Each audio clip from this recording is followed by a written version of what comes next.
Hello दोस्तों, मैं आशीष चौहान आप सभी का अपने channel super fast study point में आपका हार्दिक स्वागत करता हूं। दोस्तों, अपने चैनल को लाइक, शेयर और सब्सक्राइब अवश्य करें।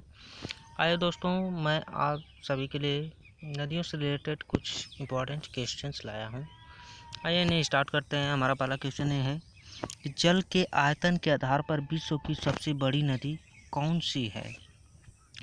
तो इस क्वेश्चन का आंसर आपका हो जाएगा, इसमें ऑप्शन नंबर ए है आपका नील नदी, ऑप्शन बी है मिसी सीपी, ऑप्शन सी है यांग्स, ऑप्शन डी है अमेजन। तो इस क्वेश्चन का आंसर आपका हो जाएगा ऑप्शन नंबर डी। क्या है दोस्तों? Option number D. अगला क्वेश्चन है, निम्नलिखित में से कौन सी नदी भ्रंश घाटी से होकर बहती है। ठीक है दोस्तों, अगला क्वेश्चन है कि निम्नलिखित में से कौन सी नदी भ्रंश घाटी से होकर बहती है।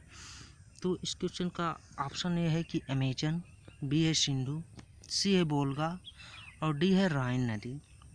तो इस क्वेश्चन का आंसर आपका हो जाएगा ऑप्शन नंबर डी, राइन नदी। क्या है दोस्तों? राइन नदी भ्रंश घाटी से होकर बहती है। राइन नदी जो है वो भ्रंश घाटी से होकर बहती है। क्वेश्चन नंबर 3 है आपका, बोलगा नदी कहाँ गिरती है। ठीक है दोस्तों, क्या है कि बोलगा नदी कहाँ गिरती है। क्वेश्चन नंबर 3 है आपका, बोलगा नदी कहाँ गिरती है। ऑप्शन ए है लाल सागर, ऑप्शन बी है कैस्पियन सागर, ऑप्शन सी है काला सागर, ऑप्शन डी है भूमध्य सागर। तो इस क्वेश्चन का आंसर आपका हो जाएगा ऑप्शन नंबर बी, कैस्पियन सागर में। कहाँ गिरती है? कैस्पियन सागर में। बोलगा नदी कैस्पियन सागर में गिरती है। ठीक है दोस्तों, इस तरह से आपके अगला क्वेश्चन है, क्वेश्चन नंबर 4 है, निम्नलिखित में से किस सभ्यता को नील नदी का वरदान कहा जाता है। बहुत इंपॉर्टेंट क्वेश्चन है दोस्तों। किस सभ्यता को नील नदी का वरदान कहा जाता है। क्या दोस्तों कि किस सभ्यता को नील नदी का वरदान कहा जाता है। तो इस क्वेश्चन का ऑप्शन नंबर ए है असीरिया की सभ्यता, ऑप्शन बी है मेसोपोटामिया की सभ्यता, ऑप्शन डी है बेबीलोनिया की सभ्यता, ऑप्शन सी है बेबीलोनिया की सभ्यता, ऑप्शन डी है मिस्र की सभ्यता। तो इस क्वेश्चन का आंसर आपका हो जाए मिस्र की सभ्यता जो है, मिस्र की सभ्यता को नील नदी का वरदान कहा जाता है। ठीक है दोस्तों, मिस्र की सभ्यता को नील नदी का वरदान कहा जाता है। क्या दोस्तों? मिस्र की सभ्यता को नील नदी का वरदान कहा जाता है। और क्वेश्चन नंबर 5 है आपका, यूरोप की कौन सी नदी, यूरोप की कौन सी नदी कोयला नदी के नाम, क्या है, कोयला नदी के नाम से जाना जाती है। यूरोप की कौन सी नदी कोयला नदी के नाम से जानी जाती है। तो इस क्वेश्चन का आंसर हो जाएगा ऑप्शन नंबर बी। क्या दोस्तों? राइन नदी। जो राइन नदी है उसे कोयला नदी के नाम से जाना जाता है। ठीक है दोस्तों, यूरोप की ऐसी नदी है जिसे कोयला नदी के नाम से जाना जाता है। अगला क्वेश्चन आपका है कि विश्व की सबसे व्यस्त व्यापारिक नदी कौन सी है। ठीक है दोस्तों, अगला क्वेश्चन है, विश्व की सबसे व्यस्त व्यापारिक नदी कौन सी है, जिसका ऑप्शन ए है नील, ऑप्शन बी है मिसिसिपी, सी है राइन और डी है रोन। तो इस क्वेश्चन का आंसर आपका हो जाएगा, इस क्वेश्चन का आंसर आपका हो जाएगा ऑप्शन नंबर सी। क्या दोस्तों? राइन नदी। राइन नदी विश्व की सबसे व्यस्त व्यापारिक नदी के नाम से जानी जाती है। इसी तरह से आपका क्वेश्चन नंबर 7 है, यूरोप की सबसे लंबी नदी कौन सी है। क्वेश्चन नंबर 7 है, यूरोप की सबसे लंबी नदी कौन सी है। इसमें ऑप्शन आपका ये है कि राइन नदी, ऑप्शन बी है रोन नदी, ऑप्शन सी है डेन्यूब नदी, ऑप्शन डी है वोल्गा नदी। तो इस क्वेश्चन का आंसर आपका हो जाएगा option number D, Volga. Europe की सबसे लंबी नदी वोल्गा नदी है। कौन सी है दोस्तों? वोल्गा नदी। अगला क्वेश्चन, क्वेश्चन नंबर 8 है, निम्नलिखित नदियों में से कौन सी विषुवत रेखा को 2 बार पार करती है। क्या दोस्तों? निम्नलिखित नदियों में से कौन सी नदी विषुवत रेखा को 2 बार काटती है। क्या दोस्तों? 2 बार काटती है। ऑप्शन ए है जायरे, ऑप्शन बी है नाइजर, ऑप्शन सी है नाइल, ऑप्शन डी है अमेजन। तो इस क्वेश्चन का आंसर आपका हो जाएगा ऑप्शन नंबर ए।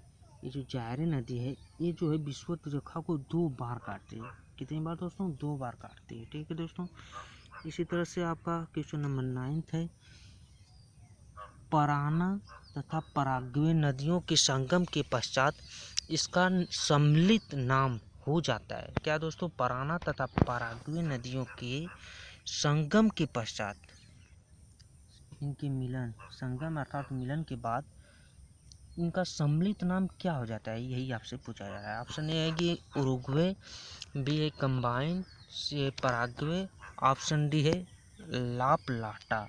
तो इस क्वेश्चन का आंसर आपका हो जाएगा ऑप्शन नंबर डी, ला प्लाटा। क्या हो जाएगा? Option number D. पराना तथा पराग्वे नदियों के संगम के पश्चात इनका सम्मिलित नाम ला प्लाटा हो जाता है।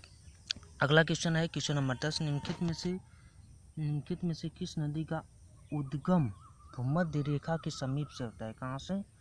भूमध्य रेखा के समीप से होता है। पूछा रहा है निम्नलिखित में से किस नदी का उद्गम भूमध्य रेखा के समीप से होता है। Option A Amazon, option B है नील, ऑप्शन सी है जैम्बेजी, ऑप्शन डी है इरावती। तो इस क्वेश्चन का आंसर आपका हो जाएगा ऑप्शन नंबर बी, क्या? नील नदी। नील नदी का उद्गम भूमध्य रेखा के समीप से होता है। ठीक है दोस्तों, इसी तरह से हमारा 11वां क्वेश्चन है विश्व की सर्वाधिक विश्वासघाती, या दोस्तों विश्व की सर्वाधिक विश्वासघाती नदी किसको कहा जाता है? क्वेश्चन नंबर 11 है विश्व की सबसे सर्वाधिक विश्वासघाती नदी क्या है? विश्वासघाती नदी किसको कहा जाता है? तो 11th का ऑप्शन नंबर डी आपका आंसर हो जाएगा। क्या हो जाएगा? वांगो। ठीक है, वांगो। क्वेश्चन नंबर 12 है निम्नलिखित में से कौन सी नदी मकर रेखा से दो बार गुजरती? पूछा जा रहा है कि इनमें से कौन सी नदी मकर रेखा से दो बार गुजरती है। ऑप्शन ए है वाआल, बी है लिम्पोपो, सी है नाइजर और डी है जाम्बेजी।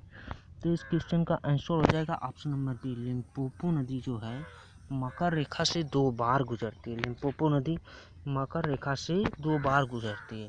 अगला क्वेश्चन है क्वेश्चन नंबर 13 आपका है किस नदी को यूरोपीय व्यापार की जीवन रेखा कहा जाता है? क्या दोस्तों? यूरोपीय व्यापार की जीवन रेखा कहा जाता है। तो जिसका ऑप्शन ए है टेम्स, बी है राइन, सी है वोल्गा और डी है सीने। तो इस क्वेश्चन का आंसर आपका हो जाएगा ऑप्शन नंबर बी, राइन। क्या दोस्तों? ऑप्शन नंबर बी, राइन। ऑप्शन नंबर क्वेश्चन 14 है महाबली गंगा किस देश की सबसे बड़ी नदी है? ठीक है दोस्तों, महाबली गंगा किस देश की सबसे बड़ी नदी है, ये पूछा जा रहा है आपसे। जिसका ऑप्शन ए है श्रीलंका, बी है थाईलैंड, सी है म्यांमार, डी है इंडोनेशिया। तो इस क्वेश्चन का आंसर आपका हो जाएगा ऑप्शन नंबर ए, श्रीलंका। महाबली गंगा श्रीलंका की सबसे बड़ी नदी है। महाबली गंगा श्रीलंका की सबसे बड़ी नदी है। और क्वेश्चन नंबर 15 और लास्ट क्वेश्चन है आपका बांग्लादेश में किस नदी को पद्मा के नाम से जाना जाता है? बांग्लादेश में किस नदी को किस नाम से? पद्मा के नाम से जाना जाता है। तो जिसका ऑप्शन है ब्रह्मपुत्र, बी है गंगा, सी है तीस्ता और डी है कोसी। तो इस क्वेश्चन का आंसर हो जाएगा ऑप्शन नंबर बी, गंगा। क्या हो जाएगा दोस्तों? Option number B, Ganga. ठीक है दोस्तों, इस तरह से हमारे 15 मोस्ट इम्पॉर्टेंट क्वेश्चन जो है कवर होते हैं। ठीक है दोस्तों, तो हमारे चैनल को लाइक शेयर और सब्सक्राइब करना ना भूलें दोस्तों। Thanks for watching.